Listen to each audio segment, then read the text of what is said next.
the ultimate Olam Haba. But all of that doesn't affect what we spoke about earlier, which is what is the means, the purpose of this world, and how it is that we navigate our way through this world to get there. And it is simply a continuation of malamala mimcha. Whatever is above, it's all from what we do, from what we create when we are down here. And what about multiplying? Like, okay, when Messiah comes, will people, they will continue. What's it going to be like when Mashiach comes? That's the question. It's a good question. There are a lot, right? There's the opinion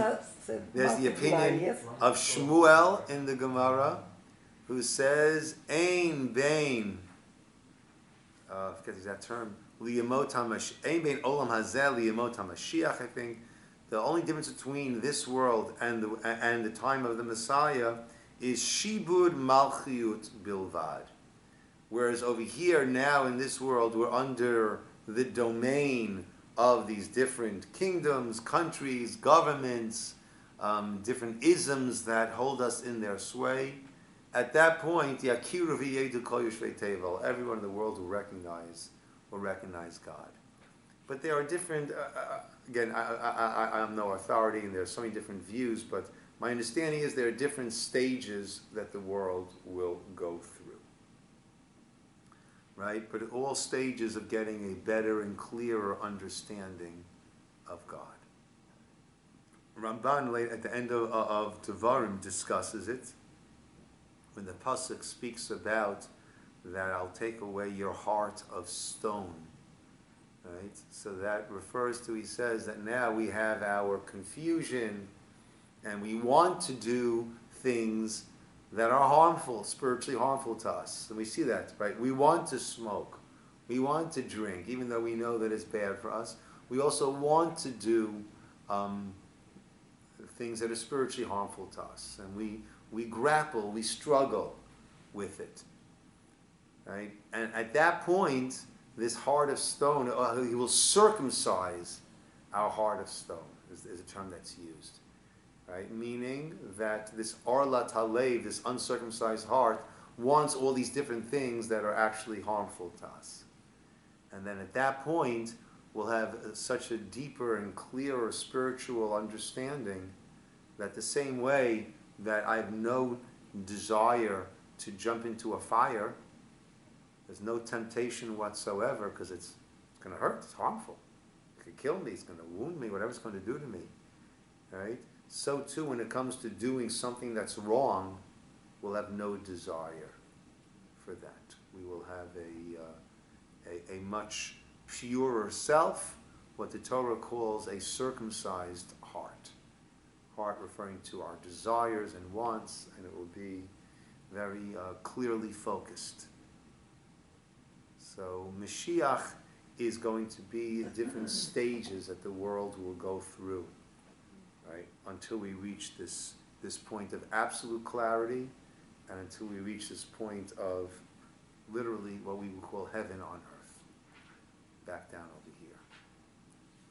But until then, we've got a beautiful world and incredible opportunities with incredible people around, and we've got to maximize that. Excuse me. It's a little obnoxious, but I'm getting a little bit into Israeli politics that are related to this issue. Like organ donation in Israel, like here is a big problem, okay? Because people don't really want to donate. And the Ta'ana, the reason the Orthodox say that they never donate organs. Well, that's not true. No, it is. Well, it depends which organs, depends when.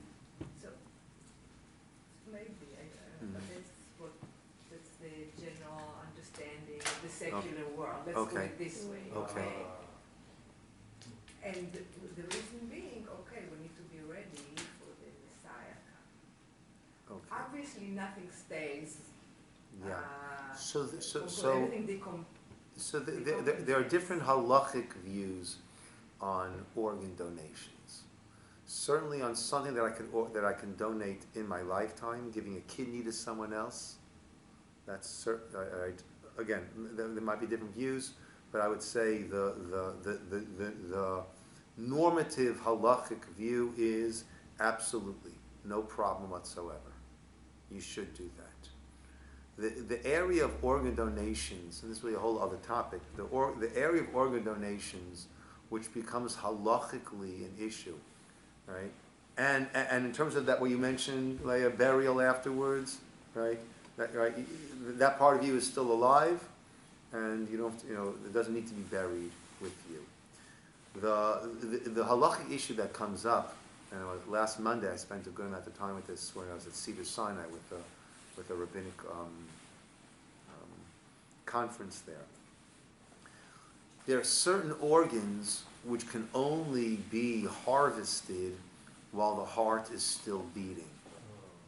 Lungs, liver, heart can only be harvested when the heart is beating. Well, how do you take parts of the body when the heart is beating? The person's alive, right? The brain is dead. Well, so the American legal system, United States legal system, has accepted different biological criteria in which they define as brain death, that's the point of death. And if that's the case, then you can take the organs because the person is dead. Even though the heart is beating, we can take that beating heart and transport it and transplant it to someone else and give that person life, because this person was dead even though the heart was beating. In halacha, that is a hotly debated topic. Is that considered to be halachic death or not? Right? And many poskim say that that's not considered halachic death. Or I would say almost the Rabbanut Rashi in Israel does accept that as death. But I would say most poskim, most halachic deciders do not accept that as being death. And therefore, according to those opinions, an Orthodox Jew would not be able to donate his heart or his lungs or those organs which need to be taken while the heart is beating. But anything that can be taken after the heart has stopped can be taken if it's being used to save someone's life. Right? That could be skin grafts, it could even be cornea, right?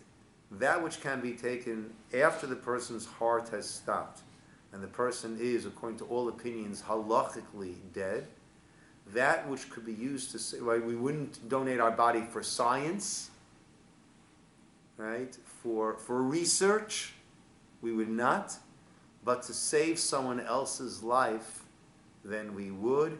And according to, I would say, normative halacha, the understanding is that will not affect a person's afterlife, a person's tchiyat hametim, right, coming back to life afterwards. So that Orthodox don't do it. It really depends what we're talking. It depends which groups, and it depends what we're talking about being donated. So basically, you're saying, if I'm donating, which I am, my body after death to research or life-saving, I'm basically jeopardizing my Mashiach day. If a person is, according to our understanding of halacha, if a person is dedicating their body to science, right, for research, as opposed to limiting it to saving someone, it being used to save other people's lives, then a person is making the wrong halachic choice. What that will do, God only knows. I don't. Right, but that would halachically be the wrong thing to do. And is it true, somebody told me that if extracorporeal concept, then a baby is born, the baby born by extracorporeal conceiving is not considered a Jew. To become Jew, he or she should be as this You're talking about in vitro fertilization? In vitro, yeah, fertilization, Okay. exactly. So the only issue you have there, it's the mother who determines if the child is Jewish or not. Even if right? parents are So Jewish, if the parents are Jewish, yeah, and the baby is reinserted into the mother or into another Jewish mother, then that child is definitely Jewish. The only question is if it's a mother's egg cell and then the surrogate mother who carries the child and births the child is not Jewish, then there are questions. Does